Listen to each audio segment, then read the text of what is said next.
El Nuevo Testamento, la fe de los apóstoles, la persona de Jesús, Jesús y María.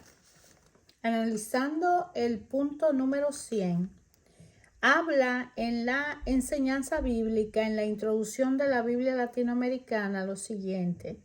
Después de hablar tantas veces mediante los profetas, Dios habló una última vez mediante su Hijo, Hebreo 1:1, cuando llegó la plenitud de los tiempos, Gálatas 4:4. Jesús es el Hijo único y eterno, Colosenses 1 al 3, 13 al 15. El Verbo que es un Dios y es Dios frente al Padre, Juan 1:1 y Apocalipsis 19:13. El Hijo de Dios se hizo hombre, Juan 1:14. Jesús, hombre verdadero y no fantasma de hombre, ni Dios vestido de hombre, tomó la condición de esclavo y murió en cruz. Filipenses 2:6 al 11, Gálatas 4:4. Fuera de su transfiguración en Lucas 9:32, no se manifestó en su humanidad la gloria que le correspondía como hijo, Juan 1:14 y 17:5, sino que quiso madurar mediante el sufrimiento como cualquier hombre. Véase Hebreos 5 del 7 al 8. Desde el comienzo Jesús estuvo consciente de quién era. Véase Lucas 2:49 y Hebreos 10:5. Pero no por eso lo sabía todo, y descubrió poco a poco la exigencia de su misión. Jesús se ubica en nuestra historia. El Evangelio sitúa su nacimiento, Lucas 2:1 y Mateo 2:1. El comienzo de su ministerio público, Lucas 3:1-2 y 3:22, y su muerte en tiempo del gobernador Pilato y el sumo sacerdote Caifás, Juan 11:49. Nació en Belén, se cría en Nazaret, Mateo 2:23, Lucas 4:16, donde trabaja, no sale para hacerse discípulo de algún maestro. Véase Juan 7:15. Jesús empieza predicando en las sinagogas, Lucas 4:15, Marcos 1:21, e inaugurando el reino de Dios, Marcos 1:15. Llega a reunir muchedumbres, Mateo 5:1. Después de un tiempo se produce una crisis y Jesús se dedica a formar a sus discípulos, Marcos 9:30, que formarán el núcleo de su iglesia, Mateo 16:16. Luego se prepara para su muerte, que corona su resurrección. Jesús hacía milagros igual que los profetas, pero de otra manera que ellos, como quien tiene autoridad divina, Marcos 4:35-38, habla con autoridad, Marcos 2:27, Mateo, véase también en Mateo 5:21, 5:28 y 5:32. Fácilmente se coloca en el lugar que a Dios le corresponde. Afirma ser una sola cosa con el Padre.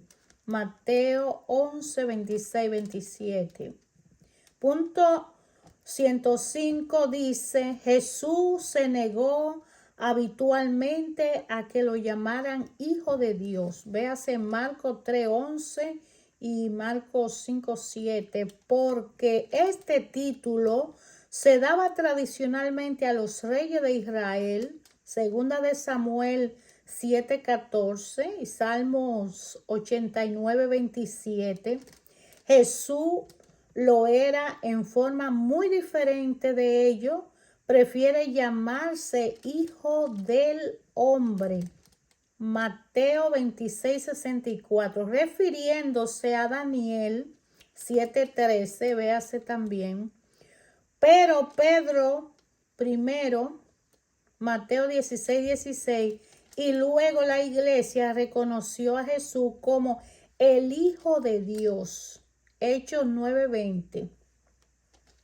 El Hijo eterno del Padre no llegó del cielo a la humanidad, sino que nació de un pueblo, Israel, y de una mujer. Gálatas 4:4. María asociada en forma única al designio eterno del Padre, el que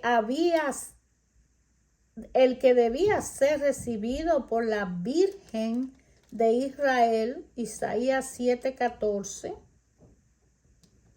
nació de una madre virgen, Mateo 1:18, Lucas 1:26. La fe y el consentimiento de María permitieron que se realizara en ella la obra del Espíritu Santo, véase Lucas 1:45. María interviene en la evangelización para la santificación de Juan Bautista, Lucas 1:39. Para que Jesús inicie su ministerio, Juan 2 en Caná, para recibirnos como hijos adoptivos, Juan 19:25. Se habla de ella en el nacimiento y la infancia de Jesús en Lucas 2, Mateo 2. Dos textos nos obligan a reconocer que su grandeza no está en haber dado la vida a Jesús, sino la carne, sino a haber sido el modelo de los creyentes. Lucas 11:27. La nombran en el primer núcleo de la iglesia en Hechos 1:14.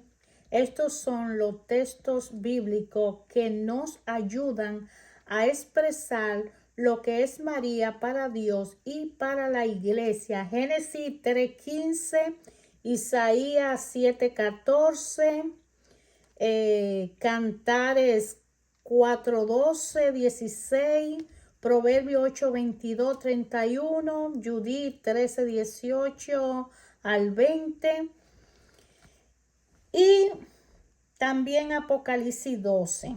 Jesús reclama el reino de Dios. Jesús empieza proclamando siempre nuevos anuncios por los apóstoles, tiempo de la gracia de Dios, Marcos 1:14 y Lucas 4:21.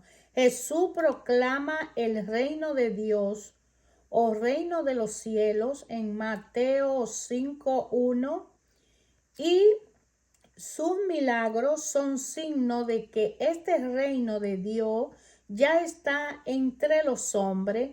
Véase Mateo 11:26, con poder para sanar todos sus males. Mateo 9:35. El reino de Dios significa que Dios ahora se da a conocer como Padre. Mateo 6:1. Y debe ser reconocido como tal por su Hijo en Mateo 11:26. Toda la novedad del reino está en un conocimiento nuevo de Dios, Juan 4:23. Conocimiento del Padre, Juan 7:28 al 29. Y del Hijo, Juan 17:3.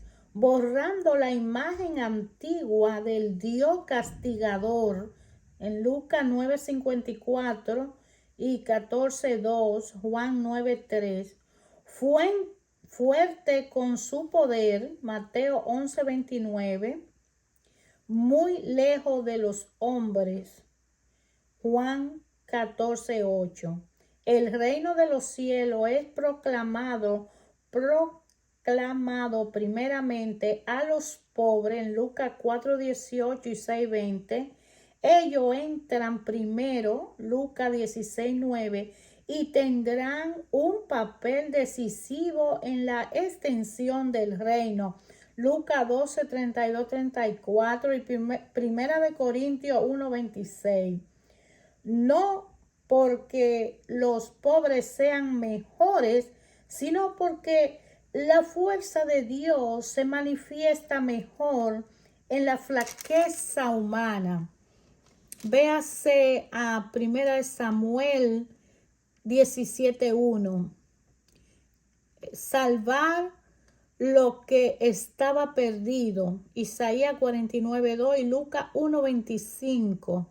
Rebaja a los orgullosos y llega a los humildes. Lucas 16:15. Es significativo que las primeras promesas del reino sean para un rey fabuloso. Segunda de Samuel 7:13 y Primera de Reyes 8:24. Y la última palabra para los pobres de Yahvé.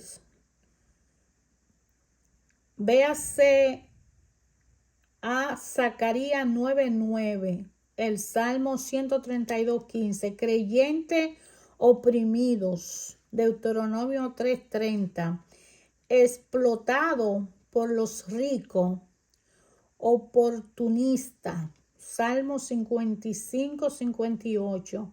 Estos acogen mejor el Evangelio, Lucas 2:8 y 10:21. El hecho de que Dios reine no significa que los hombres en adelante lo dejarán actuar, más bien actuarán con más libertad, liberándose de prejuicios. Marcos 7:15 y Hechos de los Apóstoles 10:15.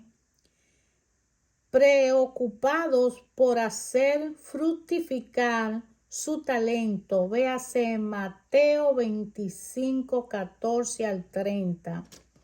El punto 115, que habla de la salvación de los hombres, no se hace desde arriba, exterminando a los malos. Mateo 13:24, sino que es como sembrada entre los hombres, Mateo 13:1 y 13:31, que crece lentamente, Marcos 4:26, primeramente en la persona, Marcos 4:14, y luego se hace realidad visible, Mateo 5:14, que se concreta en la iglesia, Mateo 16:18.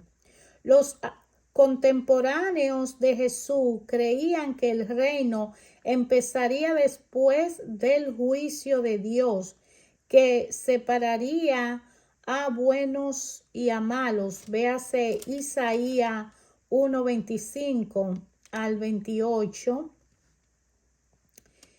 Jesús dice que este juicio no es para hoy, Mateo 13:32 y Hechos 1:7. Sin embargo, desde ya los hombres se juzgaban por su actitud frente al Evangelio, Juan 13:18. Los pueblos también, en Lucas 10:13. Jesús se presenta en esto como el enviado del Padre, Juan 6:29 y 10:36, y sus apóstoles descubren la relación única que lo une al Padre, Lucas 11:1 y Marcos 1:35. Jesús dice mi Padre, Mateo 7:21, el Padre de ustedes, Mateo 5:16 y 10:20. Nunca dice nuestro Padre. Para los judíos, la conversión al reino de Dios significa a la vez reconocer que vivían en un tiempo excepcional, Lucas 12:54 y Mateo 11:21, y que debían superar la crisis que lo dividía, Lucas 12:57, aceptando esta nueva visión de Dios Padre y de una primacía de la misericordia, Lucas 15, y la reconciliación, Mateo 19:23. El pueblo judío en su gran mayoría no se convirtió en este llamado, Mateo 12:45, y su religión fanática lo llevó a la catástrofe anunciado por Jesús en Mateo 21:43.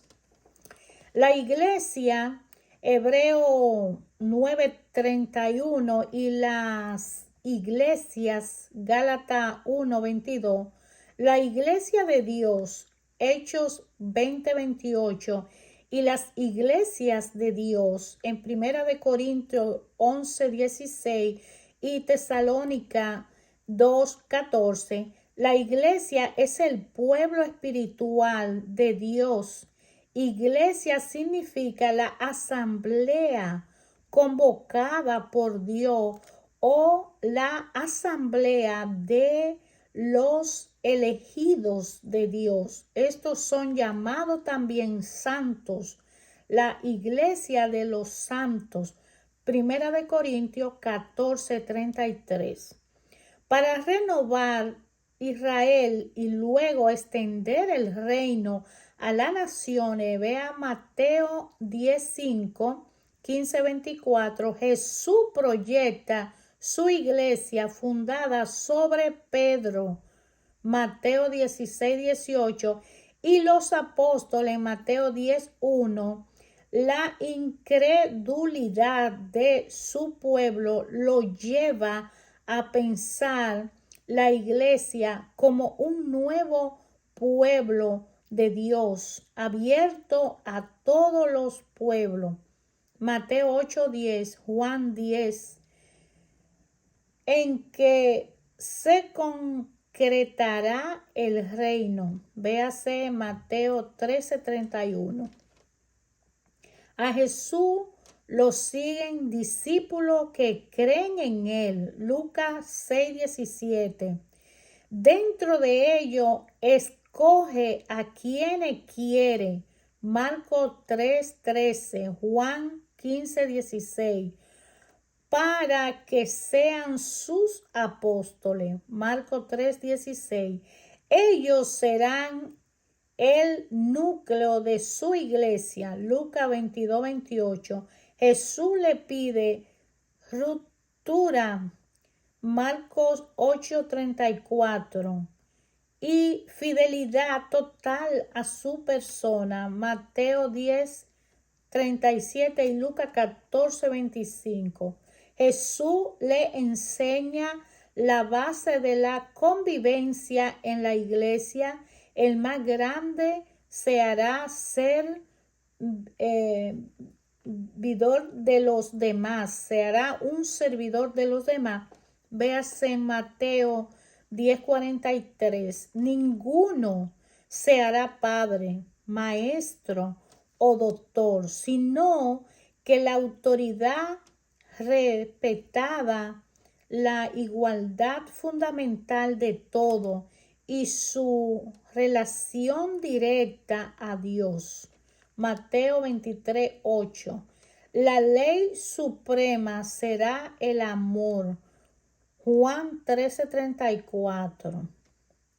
El amor se manifestará primeramente en el perdón. Mateo 18, 21. La preocupación por unir. Juan 17, 21. Las decisiones de la iglesia serán ratificadas por Dios. Mateo 16, 19. El crecimiento del reino dentro de un mundo que rechaza la luz es fuente de conflicto y traerá persecuciones a la iglesia. Lucas 12, 49, 53. Y ver también a Mateo 24. Otra crisis seguirán hasta las últimas, que verá la voluntad, la vuelta de Cristo y el juicio. En Mateo 16, 27 y Hechos 3, 21 nos explica claramente. La muerte de Jesús no es un accidente en su vida. Vea a Hebreo 10:5. Desde el comienzo, Él se preparó para enfrentar. Mateo 20, 28. La anunció repetidas veces. Marcos 8, 31 y en Lucas 13, 31. Se hizo totalmente responsable de ella en Juan 10, 28, 30, sabiendo que esta hora era de su triunfo. Juan 7, 6, 8. El sacrificio de Jesús es como una segunda revelación de la justicia de Dios. Romanos 3, 25 al 26, que viene a completar la del Antiguo Testamento. El Dios castigador echa fuera a los pecadores en Génesis 3, 22, 23. Dios hecho hombre sana a lo malo, aceptando que lo rechacen. Juan 1, 11 y Mateo 21, 37. El Dios libertador demostraba su soberanía. Eclesiastés 15, Deuteronomio 2 y 5. Jesús escoge el último lugar para salvar. Mateo 20, 28. Los que fueron víctimas de la sociedad son los que después de muerto tienen mayor poder para inquietarnos. Jesús escoge el último lugar. Filipenses 2:8, para después llevar al arrepentimiento a la sociedad que lo condenó. Zacarías 12:10, Juan 19:37, Apocalipsis 1:7, y con eso atrae a todo hacia él, que es Juan 12:32. Después de los orígenes de la humanidad, los hombres ofrecían sacrificio. El holocausto, eso es víctima totalmente quemada, expresaba la total sumisión a Dios en Levítico 1:1 y Primera de Samuel 15:22. La sangre derramada expiaba los pecados en Levítico 5:17, Hebreo 9:22. La víctima que se consumía en un banquete de comunión hacían beneficiar a los participantes de la santidad divina. Primera de Corintios 10:18. El sacrificio del Cordero renovaba la alianza de Dios con los suyos. Salmos 55. La muerte y resurrección de Jesús constituye el nuevo y definitivo sacrificio que reemplaza a todos los demás. Vea a Hebreos 7:27. Por eso Jesús es llamado Cordero de Dios. Juan 1:29. Su sacrificio se identifica con la Pascua. Nueva Pascua significa paso. Pascua significa paso, que lleva a la existencia santa y definitiva. Lo vemos en Lucas 12:50 y Romanos 6:4. Primera de Corintios 5:7. El sacrificio de Jesús le permitió alcanzar su perfección y recibir la dote que hacen de él el jefe de la cabeza de la humanidad. Isaías 53:11-12 y Hebreo 2:33. Su muerte dolorosa con efusión de sangre consigue el perdón de los pecados de toda la humanidad. Véase en Isaías 53:10, Mateo 26:28, Romanos 3:21 y véase también 8:3. No reconcilia con Dios. Romanos 5:10, 5:20. Segunda de Corintios 5:17. Colosenses 1:21. Nos rescata. Primera de Pedro 1:18. Nos da la libertad. Romanos 7:4. Efesios 1:17. Inicia un proceso que lleva a la solución de todas las contradicciones que hay en el universo. Véase Romanos 8:19 y Efesios 2:16. El sacrificio de Cristo no manifiesta el amor de Dios, que es tanto generosidad del Padre. Vea Romanos 8:3, Juan 3:16, y como obediencia del Hijo, Marcos 14:36, Romanos 5:6, en el corazón abierto de Jesús, primera de Juan 19:34, contemplamos el secreto del amor de Dios, que quiso deslumbrarnos con su capacidad de entregarse totalmente para restaurar la confianza en su criatura perdida. Romanos 5:8.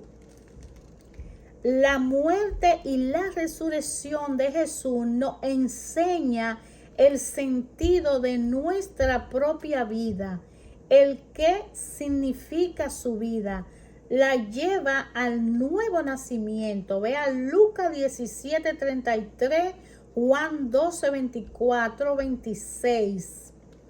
Nos indican la exigencia del amor verdadero, Juan 15:13, y del apostolado. Véase 2 de Corintios 6:3-10. Y el valor de nuestra prueba en Juan 15:2 y 2 de Corintios 12:9. Hermanos, el objetivo de leer la enseñanza bíblica en la introducción, en este caso de la Biblia latinoamericana, es para que de una forma disciplinada y en amor al Padre y descubrir qué nos quiere decir la palabra de Dios en nuestros corazones, cada uno de nosotros investigue en una Biblia que mejor le parezca y que le sea más cómoda, ¿Qué quiere a través de su historia del pueblo elegido de Dios?